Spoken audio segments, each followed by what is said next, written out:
अस्सलाम वालेकुम my dear students. तो आज के लेक्चर में हम कवर करेंगे क्वेश्चन नंबर 3 और क्वेश्चन नंबर 4। तो इससे पहले हमने क्वेश्चन नंबर 1 और 2 को सोल्व किया है। अगर आपने 7B का कोई भी क्वेश्चन देखना हो, सर्च में लिखेंगे, साथ आप लिखेंगे रऊफ भाई एकेडमी, तो वह लेक्चर आपके सामने आ जाएगा, तो आप क्वेश्चन को ईजिली सोल्व कर सकते हैं।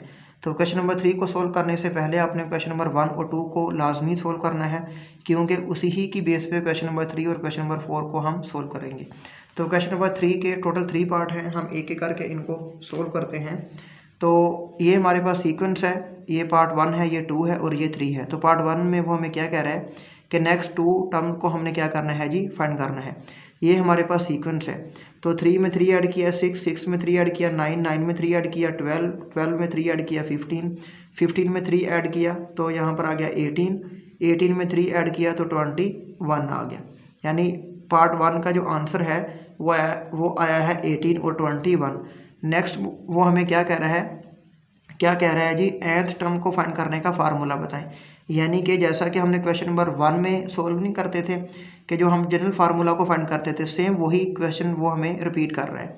तो उसको हम कैसे फाइंड करते थे, तो सबसे पहले हम लिखेंगे n लिखने के बाद मैं लिखूंगा यहाँ पे प्लस और यहाँ पे एक बनाऊंगा जी, बॉक्स बनाऊंगा, ठीक है।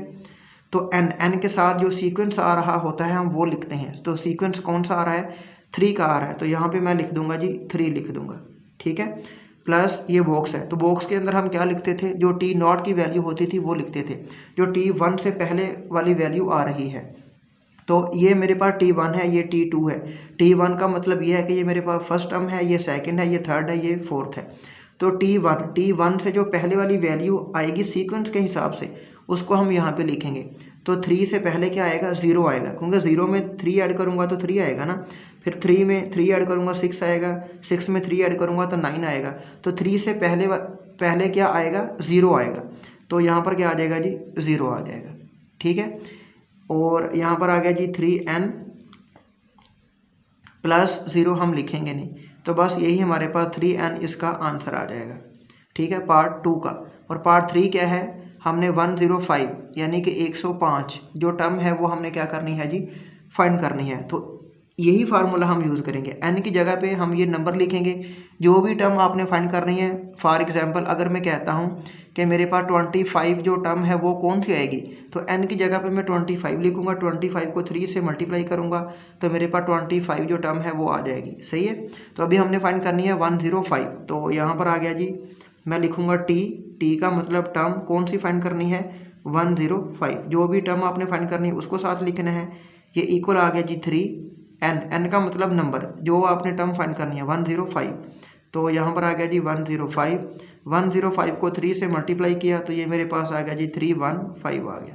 तो ये वाली जो टर्म है वो मेरे पास ये आ गई है। ये हम करते हैं क्वेश्चन नंबर 4। जैसा कि हमने क्वेश्चन नंबर 3 को सोल्व किया है वैसे ही हमने क्वेश्चन नंबर 4 को सोल्व करना है। तो पार्ट 1, पार्ट 2 और पार्ट 3। तो पार्ट 1 में वो हमें क्या कह रहा है कि नेक्स्ट 2 टर्म को हमने क्या करना है, फाइंड करना है। तो सबसे पहले हम देखते हैं कि इसके अंदर सीक्वेंस क्या आ रहा है। तो 10 के अंदर 4 ऐड किया तो 14 में 4 ऐड किया तो 18 में 4 ऐड किया तो 22 में 4 ऐड किया तो 26 में 4 ऐड किया तो यहाँ पर आ गया 30, और 30 में 4 ऐड किया तो यहाँ पर आ गया जी 34 आ गया। यानी 4 हमने क्या करना है जी, ऐड करते जाना है। तो पार्ट 2 में वो हमें क्या कह रहा है कि हमने इसका जनरल फार्मूला हमने फाइंड करना है, यानी जो कि nth टर्म को फाइंड करने का फार्मूला होता है, यानी उस फार्मूले से हम कोई भी टर्म को क्या कर सकते हैं, फाइंड कर सकते हैं। तो जैसा कि इसका क्वेश्चन नंबर 1 था वैसे ही वही सेम मेथड हमने यहाँ पे अप्लाई करना है। तो सबसे पहले हम क्या लिखते हैं जी, n लिखते हैं। n लिखने के बाद यहाँ पे हम लिखते हैं प्लस और यहाँ पे हम बनाते हैं जी एक बॉक्स बनाते हैं, ठीक है। तो n के साथ जो सीक्वेंस आ रहा होता है वो हम लिखते हैं। तो n के साथ सीक्वेंस क्या आ रहा है, यानी कि 4 का सीक्वेंस आ रहा है, तो n के साथ मैंने क्या लिख दिया जी, 4 लिख दिया। उसके बाद जो बॉक्स होता है हमारे पास, इसमें हम t0 की वैल्यू को लिखते हैं।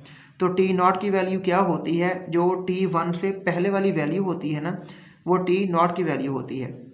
तो ये मेरे पास t1 है, t1 से मतलब ये है कि ये हमारे पास फर्स्ट टर्म है, ये सेकंड है, ये थर्ड है, ये फोर्थ है, ये फिफ्थ है। तो t1 से पहले क्या आएगा इसी सीक्वेंस में, यानी मेरे पास क्या आएगा जी 6 आएगा। 6 में 4 ऐड करूँगा तो 10 आएगा ना, फिर 10 में 4 ऐड किया तो 14 आ गया। तो यहाँ पर क्या आ जाएगा जी 6 आ जाएगा। मेरे पास जो टी नॉट की वैल्यू आई है वो क्या आई है जी 6 आई है। यानी T1 से पहले क्या है जी, यानी कि T1 से पहले क्या है जी मेरे पास 6 है। 6 में 4 ऐड किया तो 10 आता है। तो जो मेरे पास फार्मूला बना है वो बना है जी 4n + 6 बना है। यानी पार्ट 2 का ये आंसर आया है। अभी हमने थर्ड पार्ट क्या है जी, थर्ड पार्ट वो हमें ये कह रहा है कि 200 जो टर्म है ना वो हमने क्या करनी है जी फाइंड करनी है। तो सिंपल क्या करेंगे, n का मतलब यह है कि इसमें हम कोई भी टर्म को फाइंड कर सकते हैं इसी सीक्वेंस में। इसने तो ये हमारे पास 200 का है ना, ये 200 जो टर्म है वो फाइंड करो। अगर वो हमें कहता है कि यहाँ पर जो 20 यानी जो टर्म है ना वो फाइंड करो, तो हम n की जगह पे 20 लिखते। तो अभी उसने 200 का है तो n की जगह पे अभी हम ये लिखेंगे। तो यहाँ पे हम लिखेंगे t का मतलब है टर्म, जो टर्म फाइंड करनी है वो हम यहाँ पे लिखेंगे। ये इक्वल आ जाएगा जी 4n की जगह पे अभी हमने जो टर्म फाइंड करनी है वो लिखेंगे। तो यहाँ पर आ गया 200 और साथ में क्या है जी प्लस, यहाँ पर आ गया जी 6 आ गया। और 4 को 2 से मल्टीप्लाई किया तो 800 यानी 800 प्लस यहाँ पर आ गया जी 6, इनको ऐड किया तो ये हमारे पास आ गया जी 806 आ गया। ये मेरे पास आई है जी n की वैल्यू, n मतलब ये जो नंबर है यहाँ पर आ गया जी 200। ये मेरे पास इसका फाइनल रिजल्ट आ गया। उम्मीद है कि स्टूडेंट्स क्वेश्चन नंबर 4 और क्वेश्चन नंबर 3 की आपको समझ आई होगी। फिर भी इन तमाम पार्ट्स में किसी भी किस्म का कोई भी मसला या परेशानी आती है आप हमें ज़रूर कमेंट बॉक्स में बताएं। हम इंशाल्लाह मसले को सॉल्व करेंगे। तब तक अपना बहुत ख्याल रखिएगा। अल्लाह हाफिज़।